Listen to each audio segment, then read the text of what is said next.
Our society is pushing us to subscriptions and to relenting control. As of now, we already own nothing. But it is not too late. We can take back our life.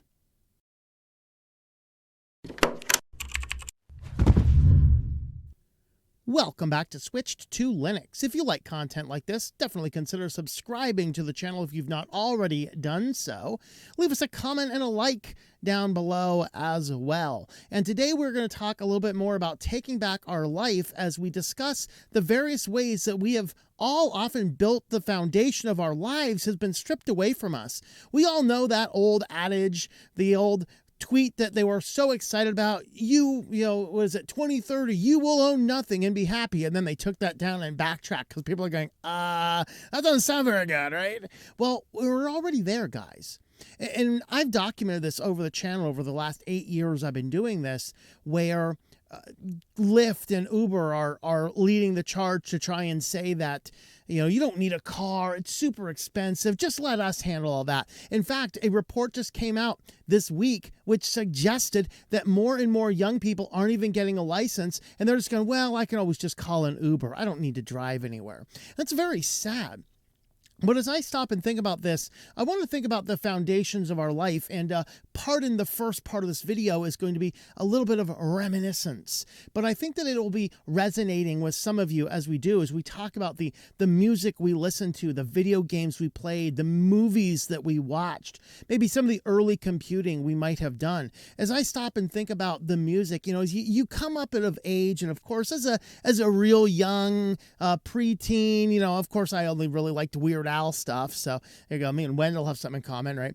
But then we got into some other things. I got into some rock and some metal and, the 80s hair bands from my generation. And then I got into like Rush and Pink Floyd and a few other things out there. And I love the music collection so much. Even going on vacation, it's like I had to, how many tapes can I take with me? As I had, of course, we had those cassette tapes back then. And so we love that. And music, as I wrote in my book, Half My Life, as I wrote in that book, music is really that thing that carried me along. Actually, I think I also wrote a lot about this in my book, I Am Not Amused. As I talk in that first chapter in that book I have about media entertainment and how it impacted me growing up in that generation for the positive and for the negative. And so the fact is we build our foundation on these things, and we're going to get to looking at the article, but one of the impetuses of this video is an article had come out saying kids are being disconnected from music. But remember that music is a foundation a lot of people build their life on, for better or for worse. We also have to talk about movies. So nostalgia is very common. This is why Michael Bay has started making the Teenage Mutant Ninja Turtles and the Transformers, all those movies and like the old cartoons we used to like growing up. He's redoing a lot of these because he's of my general generation and the nostalgia and we got to make it better and that kind of stuff. I don't like what he's done personally. I think he's perverted more of my childhood than anything else. Like Walt Disney, thank you for destroying my childhood with taking over Disney and marching it into the doom pits, But as we look at it, the nostalgia is a great thing. And how many times do we go back and watch an old TV show going, wow, I forgot how good that show is. I forgot how much I liked that show. And so we talk about that as we go about. So I have even done that. I have collected a lot of the TV shows I used to watch. I have them all on DVD. My old favorite shows, I won't say what those are so you don't judge me even more than you already have, But I had those. I've been collecting a lot of the old movies that I liked back in the day, and I've hunted high and low. I've actually put them on lists, so when I go to thrift shops and I'm looking at what they have, maybe if I'm ordering something on Amazon, I need to get another $10 to get free shipping in there. So throw a movie on there from my list. I'll buy the DVDs so that I can watch those things again without having to rely on the services. Now we talk about games. You know, I grew up in the era Nintendo, the first NES just came out, and you know, I was in that childhood era of games. So we played some Final Fantasy and some Zelda and some Metroid, just a beautiful, beautiful listing of games. It was a lot of fun. It really was a lot of fun. And so, you know, you had those. Of course, we had the Atari. Super Nintendo was kind of coming out when I was in an era I didn't play as many games. But you probably have experienced one of the gaming systems growing up. And then we get into the point where you start thinking back and going, wow. In fact, I was talking to my old best friend from middle school last night. We had a great dinner when I was passing through the city he lived in. And, you know, he was talking, and we were talking a little bit about some of that old stuff. And he's like, man, I just miss like Final Fantasy Tactics was his favorite. We talked about Legendary Wings and Final Fantasy 1 and a lot of those old video games. And he's like, man, I would love to get a system where I can play some of those old games again. The nostalgia, especially as you get older, you look back with fondness of your memories. And that's the thing that we can still grab, but if we're not careful, we're about to lose it. Now, as we move into part 2 of this video, I'm going to talk about how we have lost everything, how we now own nothing. And so as we get into this, what happened is the companies started to pushing DLC for video games, subscriptions for movies, and, you know, doing things on your computers to take control. So what's prompted me to start thinking about this was actually an article from Ars Technica. And we'll kind of start here, although it's probably better to maybe start historically, talk about music or things like that. But let's go ahead and start here, because this article from Ars Technica, after you die, your Steam games will be stuck in a legal limbo. This is an article from this week. And looking at it, what's going on here is you buy a Steam game and you drop however much money into that Steam client, and in theory, if you have your passwords in your will, somebody can go ahead and sign in with all that kind of stuff and then grab it. The problem is now is a lot of these services are starting to attach phone numbers, which means you need to keep the person's phone number alive as well, which could be problematic for other reasons or whatever else. But technically, according to the terms of use of Steam, you may not will your library on. You cannot give your library to somebody else. You cannot go to your descendant and say, hey, here is my library of games. Learn a little bit about who I am by playing the games I played. You know, I have done this. You can figure out and understand what makes me tick by looking at the movies that I've collected, the music that I have collected that I grew up on. You can see a lot about who I am. And the people that are following my life after me, not only do they have journals, but they have my favorite movies. They have my favorite music. They do have my games, because I'm going to talk about this a little bit. But what's going on here is some people ask some questions. Of course, as Steam apparently is now getting up to like, 18 to 20 years old or so. And so the issue of digital gaming gained renewal attention when Reset Era poster quoted Steam support response asking about transferring the Steam account ownership via the last will and testament. They say, quote, unfortunately, Steam accounts and games are non-transferable. The response reads, Steam support can't provide someone else with access to the account or merge its contents with another account. I regret to inform you that your Steam account cannot be transferred via a will. I wonder if this is going to be something that we can challenge in court. It is a questionable thing, although that's kind of a legally dubious one. That'll be kind of fascinating to see. Of course, what happens when you have a social media account in you die? How do you manage this? What happens? Who has to say as to whether that stuff gets permanently deleted or archived for life? There's too many questions about this digital world. But what has started to happen now is that you do not own your games. You now have the Steam library, but you do not own your games if you're buying them through the Steam library. You can't will them on. You can't even transfer them to another computer if they deem you violated some policy and close your account. All of that money you spent on that is now effectively gone. Now, where did all this start with? Well, it started with games, because you used to buy the game and then you had the game and you can play the game, but then you could buy DLC content. So right now with one friend, we're, don't judge, no judgment here, guys. we just like playing the old games, so we take the Xbox and we play Black Ops 2 every time we get together for a couple hours, right? Well, I have the disc for Black Ops 2. As long as I have that disc, we can play that game in the offline mode without a problem. No servers connect. My Xbox has not been touched the internet in, 15 years, okay? So there's no risk of anything getting goofy. Now, if we wanted to plug it into the internet, add a Microsoft account, and throw money in there, three things I would never do, I could download extra maps. We talked about, man, it'd be so fun if we could get Nuketown 2000 for that one. In fact, if we can do that offline, someone let me know. I'm just not bothering to research it, but who knows? Maybe we can do it. I don't know. But the gaming companies started pushing the DLC, and then when they see how popular it is and how much they make money, they started making games less and less and less complete. And as they started making games less and less and less complete, they were making more money by selling more DLC maps and more stuff that allowed them to make more money. So we started seeing this trend towards incomplete games and non-games, and now nearly every game, the whole thing is DLC. You're buying a code to download the whole game. We don't own our games anymore. We own nothing.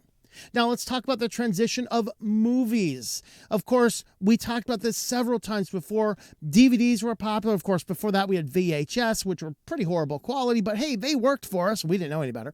DVDs come out, they're great, but then we started to buy for this short, maybe 3-4 year period of time, you buy a DVD and it came with it a redemption code. You go onto some website, and there were like 4 or 5 of them, and you enter that code, and now you have a copy of this you can watch over the internet through like an iPad or something, which was fun.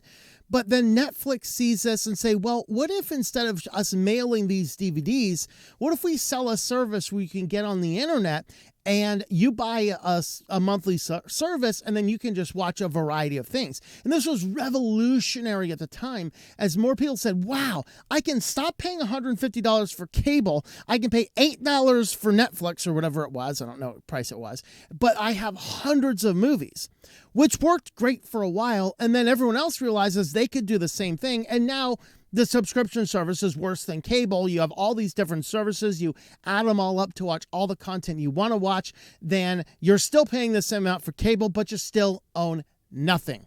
But then the problem is that DVDs started becoming harder to find, and to the point where Best Buy stopped selling DVDs. However, we're starting to see a resurgence as people are sick of this nonsense and being pushed to this service or that service. In fact, there's a whole website which is just a up-to-date list as to what shows are on what streaming services. It's kind of fun. But you can go ahead and look at that. But then what happened here is that the buying of movies started to decline. And as people started to not buy movies as much, and I can understand, like I had one friend that's like, yeah, I just don't want all this extra stuff laying around. House is already too cluttered. It makes more sense to do that. That's great, except now you're beholden to whatever streaming service. And if they just decide to stop selling that movie, you just can't watch it anymore. That's it. And you might want to watch it. You might have that nostalgia. You might be like, I just really want to see that. It's been a long day at work. I'm going to go home and I want to sit down and I want to watch this specific movie. You get home and it's the worst day ever, and you're looking around, and would you know it, Netflix just got rid of your favorite movie. And so we don't want to deal with that. Fortunately, DVDs are starting to make a comeback. More people are starting to buy them again. There's been an uptick in sales. So who knows? Maybe Best Buy will start selling them again. I don't know. Of course, music. This one, of course, what is that? Around this time, we're talking about the roughly 2000-ish or so. MP3s, the MP3 codec format was just discovered. Now, it took hours to rip a CD into an MP3 at that point in time. It could take all day. If there was an error anywhere, it would stop. You had to restart the whole process again. It was a cumbersome process. But then eventually it got better and better, and we could take our CDs, rip them into MP3s, and of course Napster happened, and then all this trading. For the period of time, you could legitimately buy MP3s easily, download them, and then put them on your computer or Winamp, whatever else. So all this kind of stuff had happened. But then what started to happen is the convenience of the services like Netflix and other services like this start taking over. And now we got Spotify as one of the primary ways people listen to music. And guess what? You don't own any of the music anymore. You can't download the music. You can't have a copy of it for offline use. You end up losing this. And this is what led me to another article that came out from The Guardian this week. And they talk about music, which hit me because it's like, okay, we're talking about a circumstance where people often lay the foundation of their life, for better or for worse, on music. All right. And so with this, what's happened is music is basically inaccessible without a phone, and kids are losing their love for it because everything is so tied to the phone and so tied to the subscription service. And if you are trying to keep your kid off of the phone a little bit as much as possible, which is a positive thing to do, they don't even have access to the music. Well, what you can do, though, is you can just buy a little MP3 player, get MP3s, then you can listen to music without relying on the phone. Of course, you can do this on the computer and things like that. We'll talk about this here in a little bit. But then it's still possible technically to get the MP3s. Again, we'll talk about that in a little bit. But we started to see the convenience factor of Spotify, where you may not even know who the artists are you like to listen to. You may not know the whole of the song, how it might tie in. I mean, remember, a lot of albums had entire themes of the whole album, and you might miss those themes. And that's one of the things that made music so special. Most Pink Floyd, after I think starting with Dark Side of the Moon, almost every Pink Floyd album tells some concisive story. You know, a lot of music did this. You had Tears for Fears with The Hurting. That album just tells the whole story about what a dysfunctional family is and that. You can pull out individual songs and, oh, that's a touching song. But when you put them together, it's so powerful. And we have lost that in our modern era. Because right now, as they say, the pre-phone children can't even access music much at all. We used to have CDs or cassette tapes, and we would have collections. We had our own little tape players, and I still have some of these tape players and some of the old tapes. But what was fascinating there is that as we started looking at the change of how things were happening, then what ended up happening there is that we lost the ability to actually have the music when we want it. And of course, the last one we'll talk about here is computers, of course, relevant to this channel. Windows 10 started removing software it deemed you shouldn't have, or it deemed it was too old. You should upgrade this software. You don't need that old version of Microsoft Office. We're going to take that off so you can buy the new version. Come on. That's what Windows 10 was literally doing that. They might have removed files off your, oh, we don't think you should have this file. We're going to delete that from your system. And then they forced data collection, online connect counts. Then, of course, we talked in the recent weeks about all of the nonsense going on inside of Windows computers as of lately. Just cramming ads and forcing encryption and forcing online accounts, all this type of stuff that's just making computing with Windows just no longer fun. And frankly, I talk to people, they hate it too. They just either don't know there are other options, or they don't know how easy it is to work with Linux. Now, as we wrap up section 2 here, was all of this for increasing profits, or was it legitimately to take control of things? And honestly, an argument can be made for both. Obviously, companies want to make as much money as possible, and they perceive that they can make more money on you than selling you a subscription service, paying out pennies for a royalty fee to the poor starving artist, and then they can make a lot more money. But then they also don't want you to have as much control over your stuff, because they want to try as hard as they can to minimize or limit piracy. But the reality is, in doing so, they're also removing your ability to buy and own the content yourself, which our laws are codified that we should be able to do. And so there is an argument for both. Whatever their circumstance happens to be, the end result is you don't own anything anymore. If you have bought in to the normal way of doing things, you're consuming music with Spotify, you're on Netflix or one of a dozen other subscription services for your movies and TV shows, if you're utilizing Windows, if you're using Steam, you do not own anything anymore. When it comes time to pass on, you can leave a legacy, leaving nothing more than a bunch of passwords that technically you can't transfer the accounts anyway.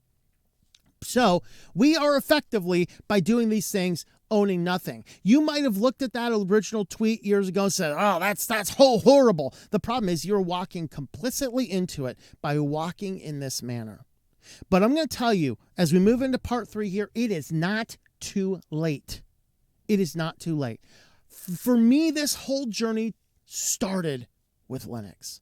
So we're going to start there. We've talked a lot about switching to Linux and taking back control of your computers. If you take back control of your computers, you realize how easy it is to have a music player that plays local files in a good, clean, and organized fashion.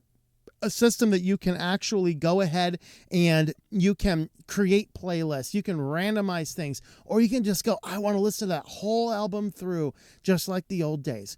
Switching to Linux, you have a computer with no spyware, no ads, no forcing you on online accounts, with total control of your system. And Linux is not complicated. It is easy to do. So we'll wrap this video up with pointing you to a video about that. We'll get there in a moment. Let's talk about music. In many cases, you can still grab MP3 files because I think the music industry is like, let's just take what we can take, right? But if you're buying, for example, MP3, I don't know if you still can buy MP3s off of iTunes. If you can actually download those in MP3 format and have a non-DRM physical copy of the file. At least it used to be possible. Napster still exists. It mostly deals in WMA files, but you'll just have to convert those to some other file format if you can't grab the MP3s. And there are still places you can buy MP3 files. Once you have those, you should put them in your data backup. So if you have a huge iTunes library and you don't have those files, see about how you can download those legally as an MP3 file. I believe it is still possible. And then make sure you always keep those in your backup archives so that going forward, if you lose your iTunes account for whatever reason, if you decide, okay, I'm done with this walled garden Mac, you can switch to Linux or some other system and still have access to the files. You can do that. You should do that. And like I said, use an MP3 player to get away from the phone, because there's just something about just using some simple thing. Now, this is a little quirky MP3 player. I get those because they're cheap and I can buy them at local Best Buy stores. They're like, I don't know, 20, 30 bucks maybe. And they're expandable with an SD card slot. So I can throw a ton of stuff on these little guys that are pretty cheap. Of course, you can get better MP3 players. And I personally would find one that's not internet connected. Just because, hey, I'm a little bit of a Luddite in that circumstance. But that's really what you should do. And I will have, I'll actually have a video. I'll go ahead and put a video here on, carded on YouTube. You can find the videos on my channel. Otherwise, looking at various media players for Linux. So if you're on a Linux computer and you want to do that, if you're just like looking for a quick recommendation, right now, I'm kind of leaning towards Lollipop. It does require you to have, it does work with meta tags for MP3s rather than folder structure. But for the most part, I think Lollipop is one of the better experiences, but there are so many other good media players for Linux, different ways. Let's talk movies. So movies, you can buy used DVDs really cheap. Many places, $1. I just bought a couple more of them at a thrift store for $1. Of course, thrift store, it's going to be harder to find exactly what you're looking for. You can go to a higher end used place like the Exchange. We have a couple Exchange stores out here. There's one in Columbus, Ohio, one in Erie, and there's one more. I think they have 3 stores total. They are very well organized. They have a ton of movies. They're not the cheapest, but you can probably find what you're looking for specifically. So I'll rustle through thrift shops if I'm going there, and then I'll hit that, or I'll hit Amazon, where you can still buy a physical DVD. And in many places, you can take that physical DVD, you can create a digital file, use a local media server, which I personally use Open Media Vault. I have videos on that for my local distribution. That will allow me on any device connected to my local network. I can watch a movie on a phone, on a tablet, on a computer, and it works great. So that is what I do for that. And then I still have physical copies of all of those. So in the coming apocalypse, they're not taking that away as the subscription services come collapsing down. The whole internet ends. I can still watch my movies. Thank you very much. As far as games, I am not a gamer, guys, so I'm not, hopefully this information is accurate, but I'm pretty sure it is by talking with some of the guys on our channel that do games. Steam, of course, is all DRM locked inside that account, but there's GOG. GOG allows you, to my understanding, to download the actual executables and actually play the games without having an otherwise tied to an account. So in theory, you can grab the games from there and you can save a copy of those. For me, I don't play a lot of newer games, but all those old games that I used to play, I still have physical copies of those games. You can still install them. In fact, I have downloaded all of the extra patches needed to play those games well. Like, for example, Warcraft 3. I still play that one. They have completely destroyed it. There's that new Blizzard nonsense they pushed out, forcing you to agree to their terms of service. I will not comply. I have a physical copy of the game with my actual CD key, and then I have downloaded, I think it's version 1.34 or 1.37, best version of that game. It's before they force you onto all the BattleNet nonsense, but it's the best copy of the game up to that point in time. It's in my physical backups. You can install the game from my discs, and then you can patch it offline utilizing that patch, and I can still play my video game until the coming apocalypse fries every computer circuit there is known to man. So it is possible, and I would just tell you this, as much as you may like games, I will highly encourage people to simply stop playing games that force you to use DRM or that force you to use their own servers that they can shut down. Send a message with money to these companies that you're just not going to play games like that. And if they release games that you can buy a physical copy and physically have that, as long as you have that physical copy of the game, you can buy that and maybe they'll get the message that that is what we need to do. So the overall summary of this video, what is it? Our summary is we need to be intentional. We need to take control of our devices. My journey started with a switch to Linux. That's why I push that so much. Without switching to Linux, I wouldn't know I could run my own media server. I had no idea I could run my own router, but I'm running my router. I had no idea about custom ROMs on smartphones. All of this started when I gained that little tiny bit of confidence of downloading a little ISO file and learning how to install it on a computer. This gave me the confidence to take back control of my life. So if you get to the point where you already own nothing, take back control. You can still own things. You can do it. And it is not hard. It is not expensive. You just got to start. Now, I'm going to recommend you start by switching to Linux. I'm going to show you, and I'm going to end with a video here where you can watch that video and learn how to install Linux and play with it without impacting your current hard drive, because I recognize you don't want to just make this cold turkey switch to Linux. You want to play with it when you have time and get back to your real work when you get there. So go ahead and watch that video. With that, thanks for watching. Subscribe to the channel if you've not already done so. Leave us a like and a comment down below, and I hope that you enjoy switching to Linux.